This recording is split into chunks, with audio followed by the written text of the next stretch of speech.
Right, you lot, let's talk about a couple of things today. First of all, we're going to have to cover Aston Villa's bitter and very disappointing defeat to Olympiacos at Villa Park yesterday, which leaves us in an extremely precarious situation going into the second leg in Greece.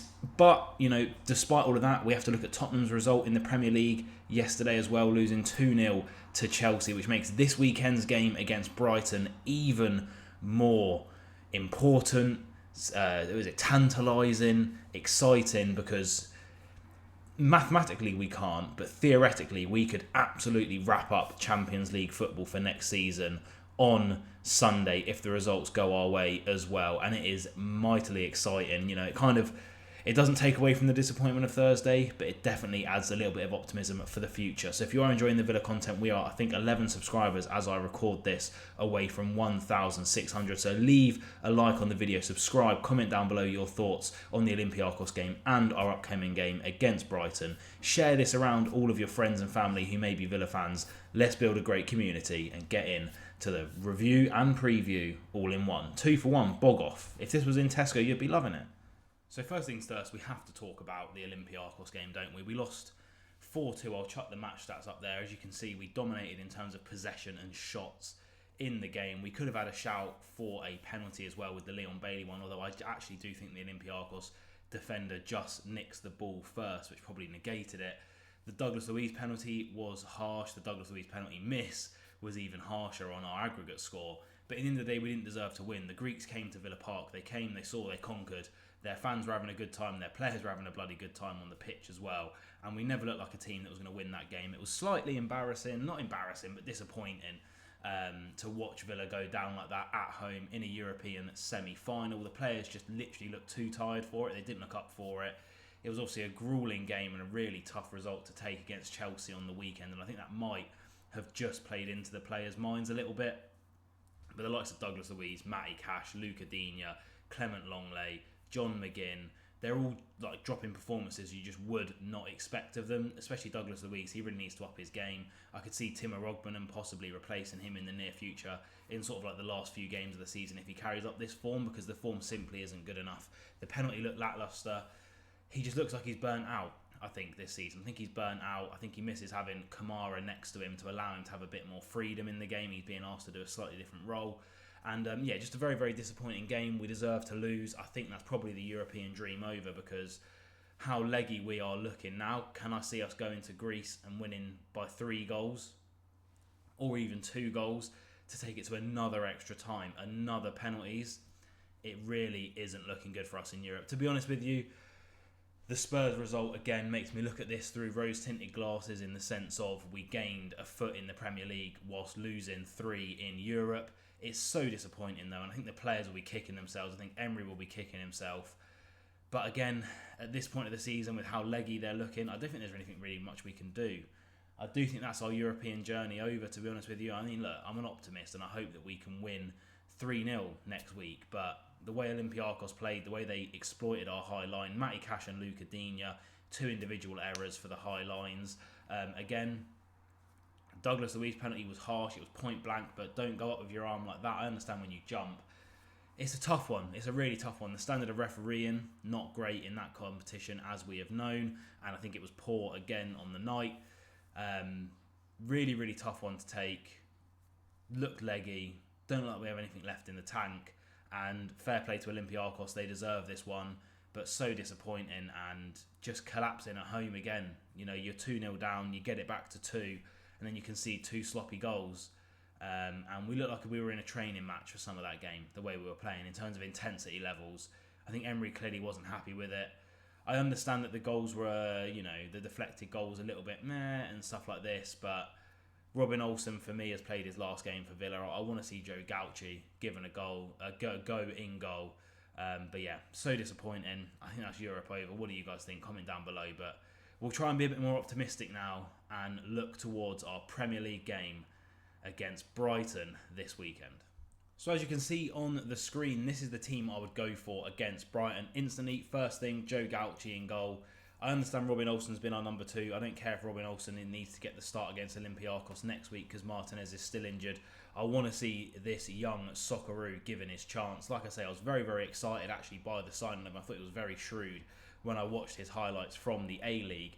And I want to see him given a go. I really do want to see him given a go. I think Robin Olsen's had enough chances. He's conceded 31 goals in his last 13 appearances. It's simply not good enough. I reckon Joe Gauci is worth a shot, and I really hope and pray that Unai Emery does it.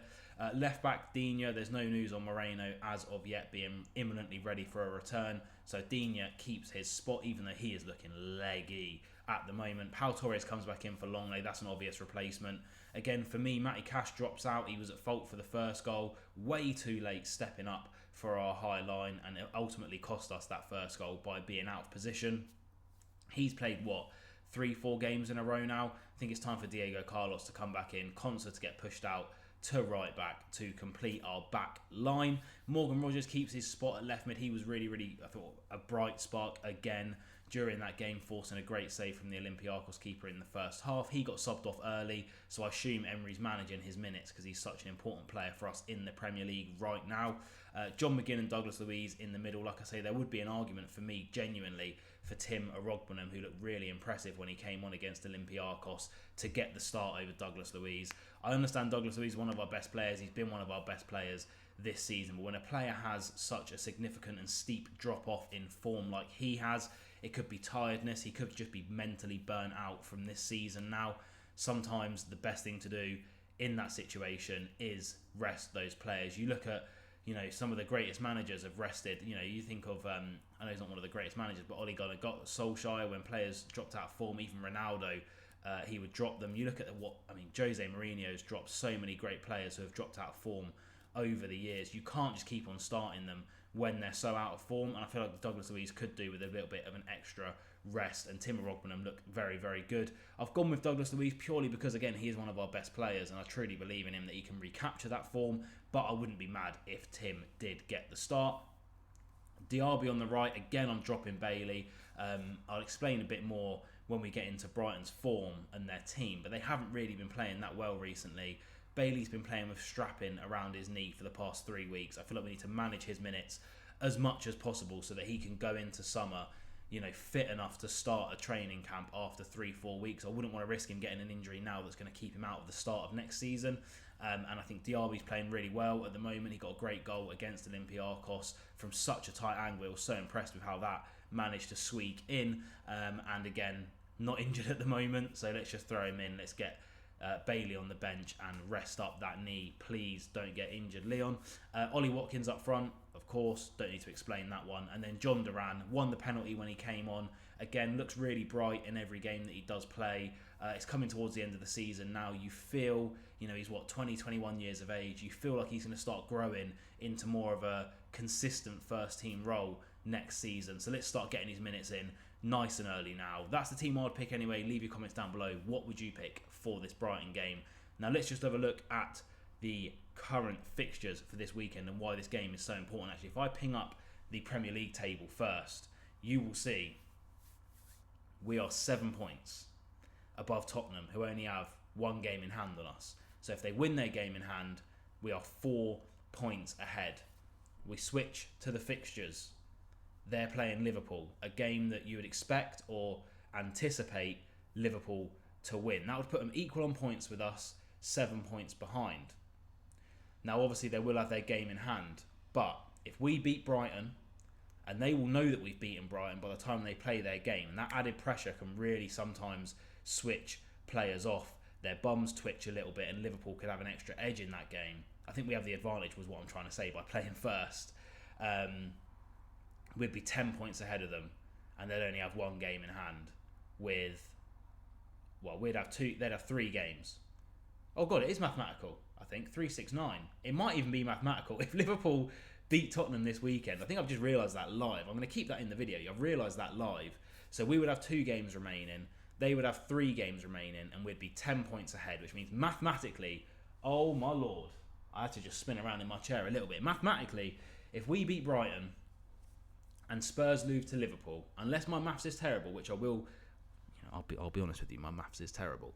I think we can mathematically qualify for the Champions League this weekend. And what a boost that would be for the players going into the second leg of Olympiacos. That's why there's so much resting on this Brighton game. That's why, in essence, I don't really care that we got our bad performance out the way against Olympiacos, because generally we bounce back from these European games with quite a good performance.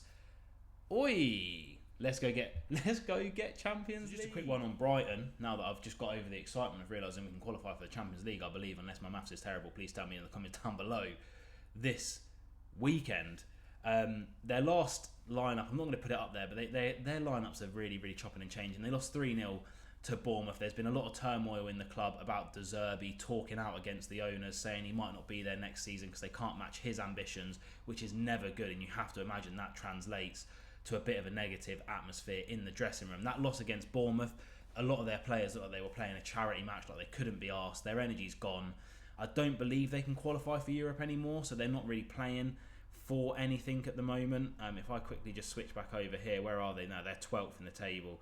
They can't qualify for Europe. They're one of those teams that's in limbo. They're not playing for anything at the moment this season. And, you know, they do have good players. Billy Gilmore, João Pedro, Buonanotte. They've got, obviously, Lewis Dunk, England player somehow at the back. So they have a good team. But I just think De Zerbi, I think his time's done at that club. I think he's so disillusioned with the owners at the moment. That's a hard one to repair. They're not playing for anything.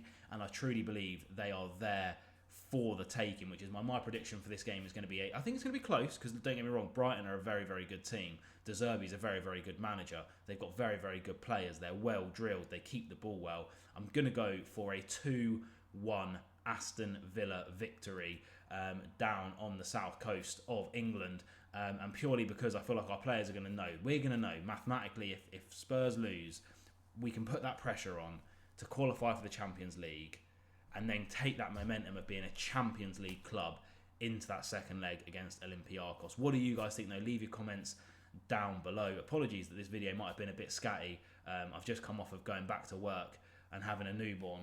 It isn't the easiest thing in the world, but we're getting there. There'll be a few videos that I'm going to film this weekend to keep up to scratch for upload schedule next week.